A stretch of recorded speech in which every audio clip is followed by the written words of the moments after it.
party's over. Dad's home. They've had a big fight, like two kids in a schoolyard. You know, they fight like hell.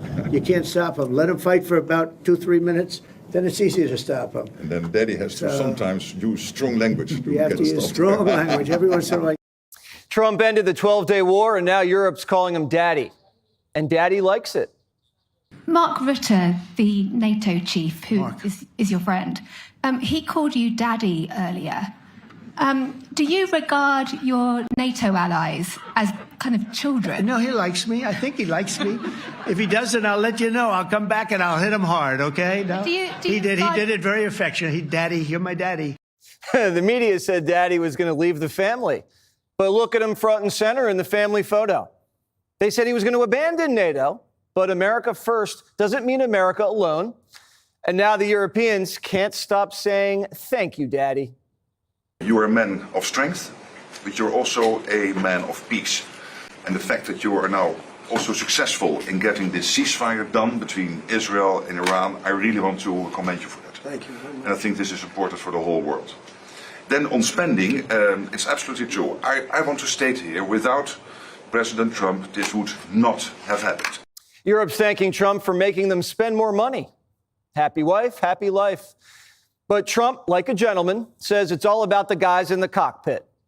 The pilots did an unbelievable job like nobody's ever seen. They hit pay dirt. You see where I guess you probably look, they call it the wound. You see where the wound is on the earth. And 3 of them right next to each other. Perfect. And they should be admired and respected for what they did. And the fake news, in order to try and hit me, the fake news made them look bad. But now they look really good again. A 37-hour flight, 13,000 miles above the ground, and they hit a target the size of a washing machine. And instead of lining up interviews with these heroes, CNN's saying they missed and the bombs were duds. Have you ever heard of an American bomb that didn't work? If that bomb is American-made, it's going off. We dropped these bunker busters into the ventilation shaft. These suckers slid down the shaft untouched and detonated in the middle of the lab. We basically slid a stick of dynamite down a chimney, and the media is claiming the living room's still intact. This was an unbelievable hit by genius pilots and genius people in the military, and they're not being given credit for it because we have scum that's in this group, and not all of you are. You have some great reporters, but you have scum. CNN is scum. MSDNC is scum. The New York Times is scum. They're bad people. They're sick. And what they've done is they're trying to make this unbelievable victory into something less. The original word that I use, I guess it got us in trouble because it's a strong word. It was obliteration. Rubio says it's like we sank a dozen full-court shots in a row.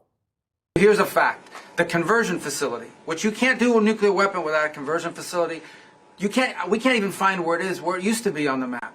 You can't even find where it used to be because the whole thing is just blackened out. It's gone. It's wiped out. It's wiped out. Then we dropped 12 of the strongest bombs on the planet right down the hole in 2 places. Everything underneath that mountain is in bad shape. After Operation Midnight Hammer, we thought we'd have to be defending ourselves against the Iranian attacks. But instead, we're defending ourselves against CNN attacks. The instinct of CNN, the instinct of the New York Times is to try to find a way to spin it for their own political reasons to try to hurt President Trump or our country. They don't care what the troops think.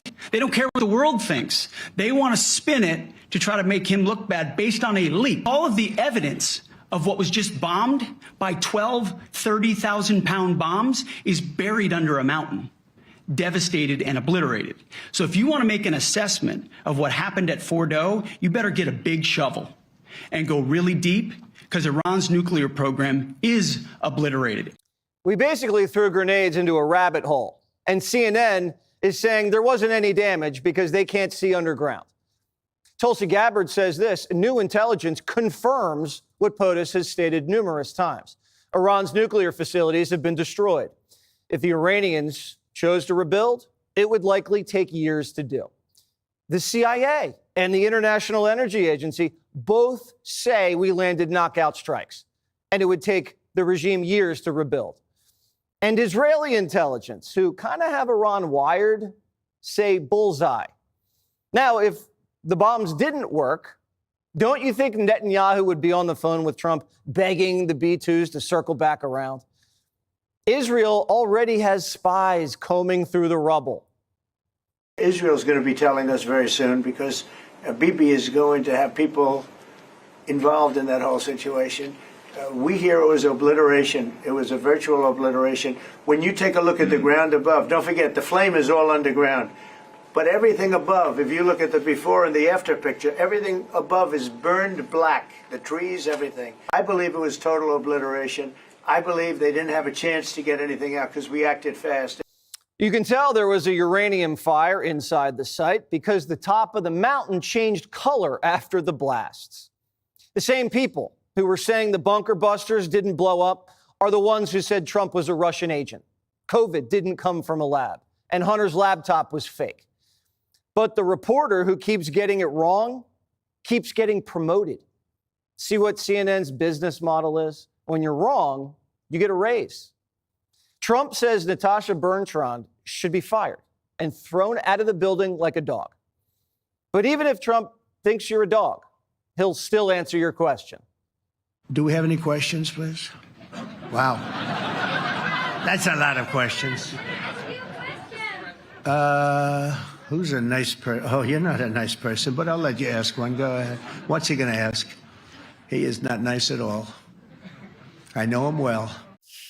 Whichever traitor in the Pentagon leaked this half-baked, day-old, flimsy assessment based on a single satellite photo, Rubio's ready to smoke him out. These leakers are professional stabbers. That's what they are. They go out and they read this stuff and then they tell you what it says against the law, but they characterize it for you in a way that's absolutely false. There's no way Iran comes to the table if somehow nothing had happened. This was complete and total obliteration. They're in bad shape. Now Cash and Bongino have launched a mole hunt. I am told by the FBI the leak already is being investigated, and it absolutely should be, because this was a top-secret intelligence analysis that very few people in the United States government had access to see. If you stab Daddy in the back, you're getting more than a spanking. The punishment for treason? Death penalty. Now, you don't leak faulty intel during a war that undermines American military capabilities. Unlike the Supreme Court leaker, we better find this guy. Tomorrow at 8 o'clock in the morning, Secretary Hegseth and top military brass are holding a press conference. Fox will have it live. The Ayatollah has been missing for a week. He went underground and hasn't been heard from since. The ceasefire is still holding, and Trump's teasing negotiations to lock in a truce. The question is,